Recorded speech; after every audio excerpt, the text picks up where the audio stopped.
A Peoria man accused of beating a 2-month-old baby has been released ahead of trial.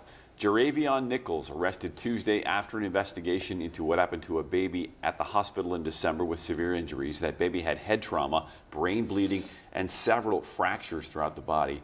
Injuries that a health specialist said could not be accidental. There's no word on the baby's current condition, and it's unclear, according to court documents, why Nichols was released, because aggravated battery is a detainable offense. He is to have no contact with the baby or mother, wear a GPS monitoring device, report to pretrial services, along with other conditions. He's expected back in court February 5th.